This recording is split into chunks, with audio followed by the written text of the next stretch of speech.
Oi, gente, tudo bom? Mucuyu, Colofé, Mutumbá, Orê, Mojuba, toda a associação de respeito ao nosso povo de matriz africana. Em meio a tudo isso que vem sendo falado aí sobre a nossa pandemia, eu resolvi escolher um assunto extremamente importante, que é a liderança espiritual. Tanto é que escolhi a minha conta mais sagrada, a minha joia mais preciosa, que determina que eu seja um mais velho, um mais experiente ou um líder. Para a gente poder falar de liderança espiritual, a gente vai ter que entender três bases da liderança na vida tradicional humana. A liderança autocrática, que é a liderança onde não há comunicação. Há um ditador e ele escolhe os caminhos a serem seguidos pelo seu empenho, pelas suas ideias e pelos seus julgamentos. Existe a liderança democrática, que é a liderança espiritual mais encontrada no candomblé, entre aspas, onde o líder toma decisões e, de certa forma, as decisões do líder são comunicadas a ogãs, equedes e cargos da casa e em comum acordo eles decidem.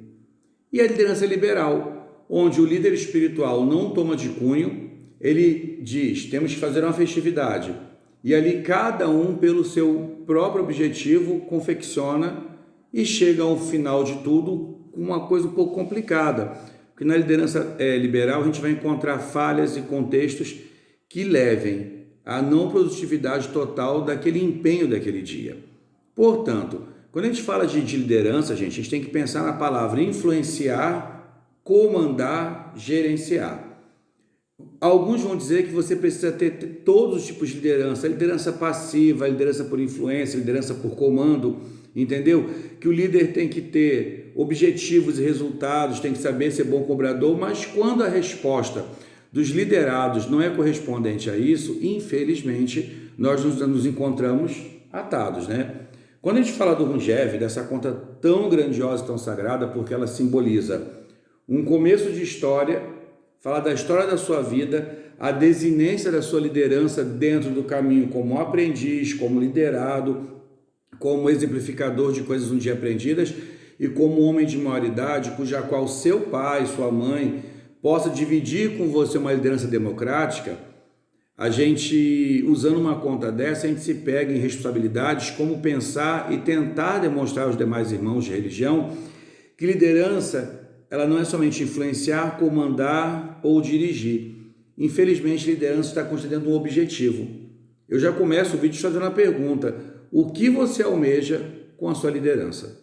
Seja a sua liderança local de destaque, você como Abian, seja a sua liderança de supervisão, sendo você como um ebome, um abá ou um cargo da sua casa. Quando eu busco uma liderança passional, eu quero ter uma pessoa que me lidere passionalmente, eu estou em busca de satisfazer algumas carências que eu possa ter no decorrer da minha vida. Lembrando que a educação é da base feminina e as nossas grandes babalorixás, e hoje temos outros grandes babalorixás, mas em suma no começo eram grandes mulheres, e mesmo com babalorixás é pertencido à mulher o comando dessa estratégia espiritual. Buscar uma liderança passional de uma mulher que passa a mão na minha cabeça, que diga que sempre vai haver chances, é buscar uma liderança para suprir carências. Quando eu busco uma liderança por influências, uma coisa bem clara é que eu quero chegar a algum lugar, mas eu preciso ser influenciado. Meu pai é extremamente um cara que decora muitas cantigas, um bom cantor, conduz o candomblé. Quero sofrer essa influência. Meu pai é um executor de ebó maravilhoso, quero sofrer essa influência. Então, uma liderança por influência, uma liderança um zelador, ele determina seus conhecimentos e influencia e cada um colhe o que quer. Uma liderança de comando, quando me procuro a me servir dessa forma, é uma liderança onde eu digo, a vida é fazer santo, fazer ebó, sim, sim, não, não, não tem meio termo, não tem transformações.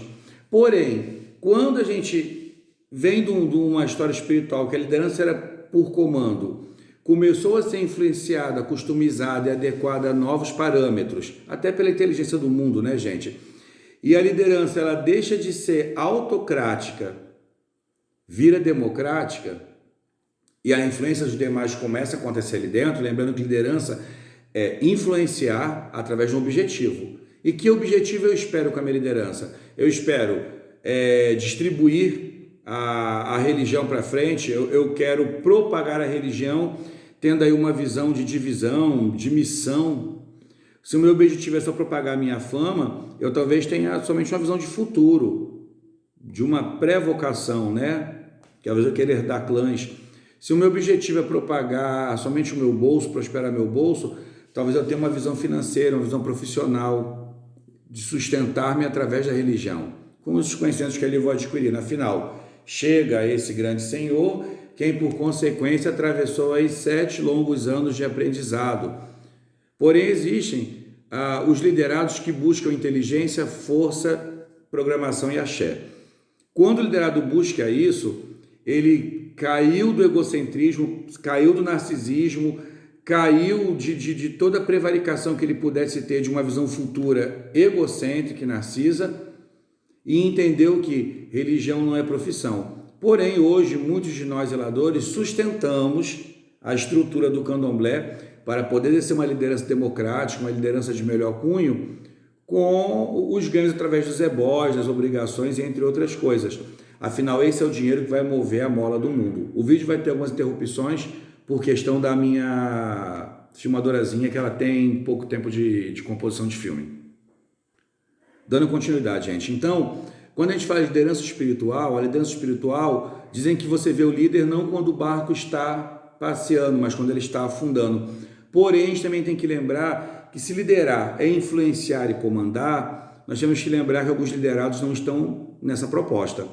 E quando a gente fala da questão de liderança, muito clara, a gente fala de pegar tudo que nós temos, colocar em destaque e, de certa forma, utilizar da nossa capacidade como um instrumento para influenciar pensamentos, famílias, para decompor uma visão muito minoritária e trazer uma composição mais inteligente. Porém, quando eu tenho como objetivo integração e evolução espiritual, que é gerenciar uma casa de santo, é o objetivo de chegar à liderança através, depois da minha obrigação de 7 tomada, do meu ODG, bandeja DK, eu tenho que lembrar que eu vou ter resultados positivos, que é a capacidade de influenciar o outro, de comandá-lo para que ele se afaste de tudo que é negativo e que decompõe sua vida. Mas também vou ter resultados negativos quando eu trago para dentro da religião, através de uma liderança democrática, pessoas que possam opinar e ali na frente destruir um pouco de tudo que eu plantei. Se instala o desânimo. Hoje em dia, quando eu vou buscar alguém para ser uma pessoa influenciada pela religião, quando eu falo buscar é ter de encontro com alguém, eu tenho que pensar também na questão da liderança liberal, que eu falei no comecinho. A liderança liberal ela é contida de tudo pode, nada está proibido, cada um que colhe o seu resultado, mas isso está diferente de uma liderança espiritual. Quando eu tenho uma liderança que eu busco proporcionar, propagar a religião, aumentar a religião, religar, eu tenho que saber dividir informações com uma missão de alcançar pessoas e alcançar, talvez, a genialidade de você se adequar a um clã. É claro que a gente não alcança uma perfeição. E qual líder espiritual deveria ser? Será que eu deveria ser um pouco de tudo? Deveria ser 50% de uma liderança autocrática? Sim, não pode, não discuto. Eu poderia ter 50% de liderança democrática, onde eu dividiria com outro o papel de liderança. Hoje, em maioria das casas espirituais, nós temos uma liderança democrática do zelador para com os cargos, os primeiros filhos ali que estão com a mesma vocação, com a mesma missão. Porque a missão, ela é espiritualidade, vocação é capacidade, profissão é como eu transformo missão e vocação em profissão. Porque torna-se um profissional da área espiritual aquele que precisa parar para estudar e aprender, conviver nas casas matrizes, trazer de lá o conhecimento, propagar e esticar. Então é uma questão que eu trago para a gente poder não discutir.